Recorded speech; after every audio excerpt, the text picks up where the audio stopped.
Hey guys, Joel's coming at you with another reasoning session where I challenge the status quo of the wisdom of the world and the church by diving deep into the ancient scriptures and applying them practically to our present circumstances. And today I'll be touching on the topic of covenant. Come now and let us reason together.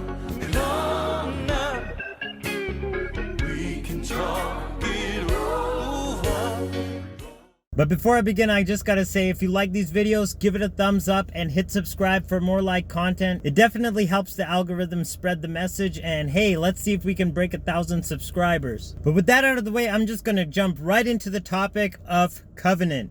And today I'll be reading some of the texts from the books of Samuel, or Samuel in the English, where it talks about David HaMelech's covenant with Jonathan, the son of Saul. Now, after both King Saul and Jonathan, his son, are killed in battle, it says, David said, "Is there yet any that is left of the house of Saul, that I may show him kindness for Jonathan's sake?" Now, both Jonathan and Saul were killed in battle when they went against the Philistine. And David had been anointed as the successor king, but he was of a totally different lineage. He represented a totally different dynasty. And normally what would happen was when a new king came in, they would wipe out the previous dynasty so that they could never challenge that kingdom for the throne ever again. But while they were still alive, Jonathan actually made a covenant with David. We read that the soul of Jonathan was knit with the soul of David, and Jonathan loved him as his own soul. Then Jonathan and David made a covenant because he loved him as his own soul, and Jonathan stripped himself of the robe that was upon him and gave it to David, and his garments, even to his sword and to his bow and to his girdle. So of course the robe represents the office that Jonathan walked in, and of course all his weapons, and then even the belt that held his weapons, he just gives to David. But what is a covenant? It's an agreement where two people actually become one person, and it's actually sealed in blood. You know, in the ancient days, they would cut their hand, both would bleed into a cup of wine, and then they would drink that wine. And some practices were even cruder than that, because they'd stick quills into their veins and literally drink the blood from the other person, symbolizing that whatever is mine is yours and whatever is yours is mine. And that would be the blessing of the covenant. But then they would also have curses of the covenant when they would say, like, blood is thicker than milk. So, you know, even if it came down to your own brother who was nursed by the same mother, if it came down to them dying or me dying, you would have to give your life to save me at the very most. So they would pledge this. And likewise, if you were ever in trouble, they would give their very life to save you. It was like they would give up their own flesh before you starved, and they would give you their blood to drink before you died of thirst. That's how serious this agreement was. It's literally saying that all you have is mine and all that I have is yours. So if ever any of us are in a predicament, the other person has to come and back it up. This kind of bond is serious, and we don't have anything to compare it to in our modern Western society. You know, they make you sign a stack of papers this thick to pay for a dishwasher, but tribal cultures, they understand this very well. And you know, one story I just want to share, you know the famous phrase, Dr. Livingstone, I presume? Well, that was Dr. Stanley when he went to Africa to find Dr. Livingstone. And he couldn't get into the heartland of Africa because these warring tribes weren't letting him in. And one of his guides says, you know what? In order to get in, you're going to have to sign a covenant with one of these war chiefs. He's like, either you can do it or your substitute can do it for you, and I can take that place. So this guide actually entered a covenant with one of these warring chiefs. And then the chief is saying all these blessings, and then the chief goes into the curses, and Stanley's like, what's going on? The guy's like, don't worry, you get to curse him exactly the same way. And at the end, the chief gives him his staff. And Dr. Stanley says, well, what now? And the guide says, you better give him something. And the only thing he had with him was his goat, because he was really sick. He had ulcers, and that's all he could live off of was that goat's milk. But the guide's like, he wants your goat. And in the end, Dr. Stanley had to agree and gave him his goat. And then he went on. But then he was coming into the interior of Africa, and all these warring tribes came out and attacked him. And they were like literally going to kill him.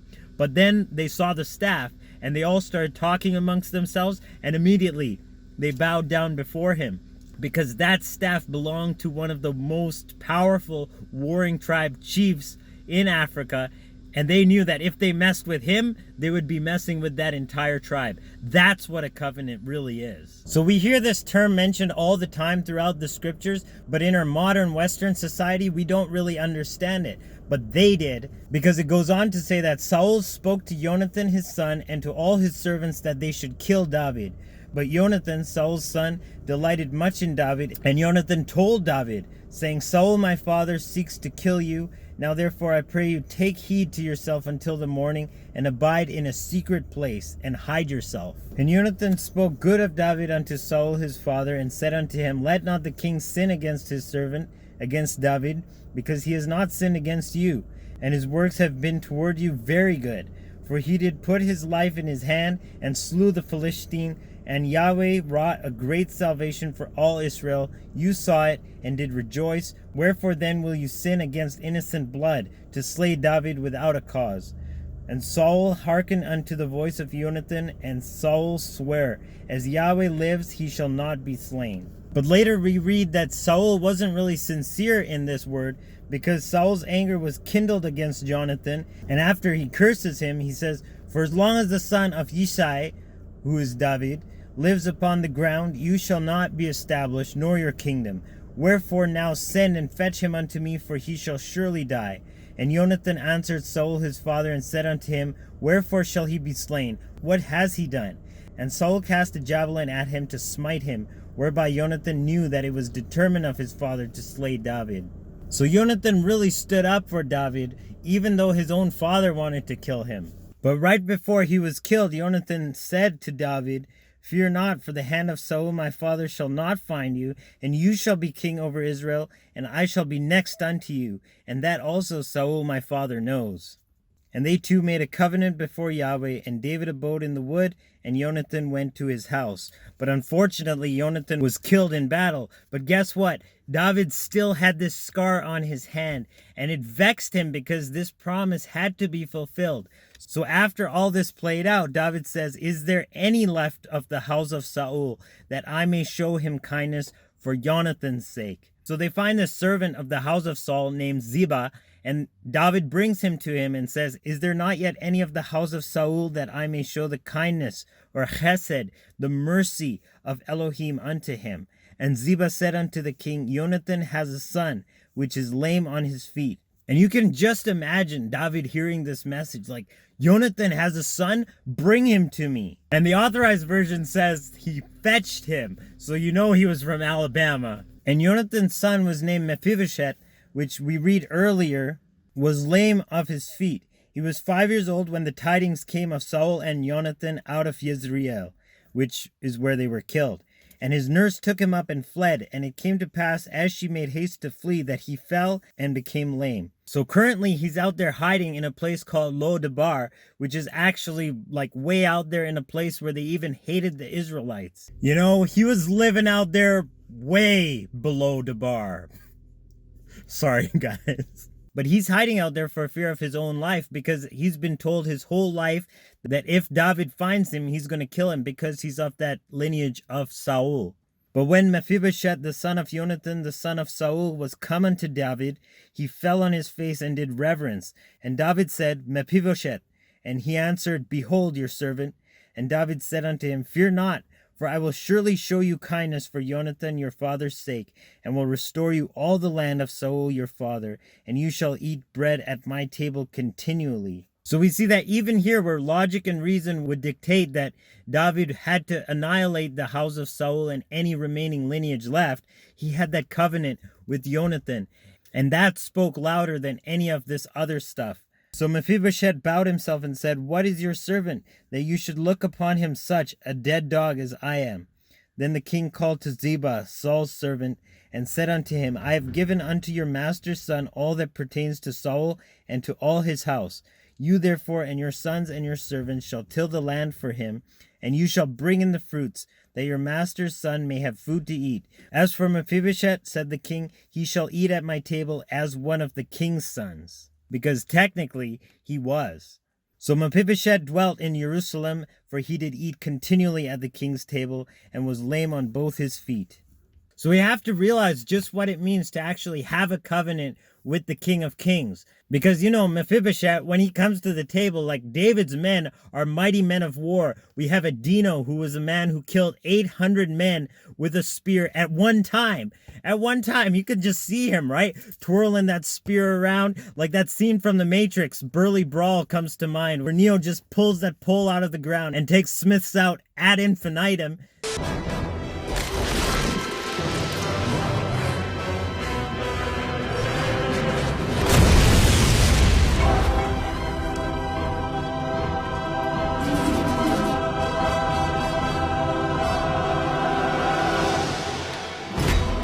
Like, you could just see him, right? Throw that spear to 6 guys at a time, pull it back out, whack a dozen guys over the head with it.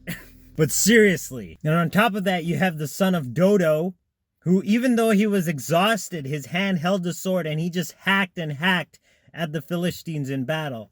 Like, these were the men that were sitting at David's table. And here this lame man is sitting next to them, and you could just imagine them saying, "Who is this guy?" But he looks right at them and he says, "You know that scar that the king has on his hand?" And they're like, "Yeah." He's like, "My daddy had a scar just like that. He was in covenant with David, and because of that, I'm sitting here, and you carried me to this table, and you better not drop me." And you know, if he wasn't being carried to the table, he had these pearl-encrusted crutches that said Mephib on one side and Moshet on the other, because he was now at the king's table, and when he slid his legs under that table, there was no sign of crippledness whatsoever. And that's the perspective that we have to realize for ourselves. All that the king has is ours, and we are actually operating from that highest point in all the universe. We can't limit ourselves by what we see or what we even think. What are the circumstances around us? Heck no. Man, we're children of the very king, and when it comes down to that, that's what covenant really means. It's sealed in perfect blood, and it's in that we stand and can actually take our stand and claim our destiny as fully functioning agents for the kingdom of heaven, downloading that paradigm into the earth at this time, because that's what we're here to do. That's why we're here. That's why we're born at this time. That's why we're experiencing what we're experiencing. It's all the pressure to create that diamond that will actually shine in this time of darkness. So I love you guys. I'll check you in the next reasoning sesh. I've been a little bit busy lately. I went on a vacation. I'll probably be sharing that in one of the Joel Fernandez shows. We'll see how that goes, because editing is really where the time lag comes in. Filming these things, man, I have footage like you wouldn't believe, but editing, that's what it really comes down to. But we're just going to keep posting. We're just going to keep recording videos, and this message is getting out there because the time is now and the harvest is ripe. So I love you guys. I'll check you in the next reasoning sesh. Joel signing out once again. Agape, salam, namaste, shalom.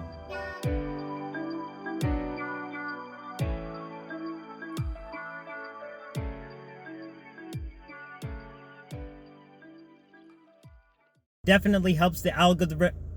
It definitely helps the algorithm. It definitely helps the algorithm spread the message.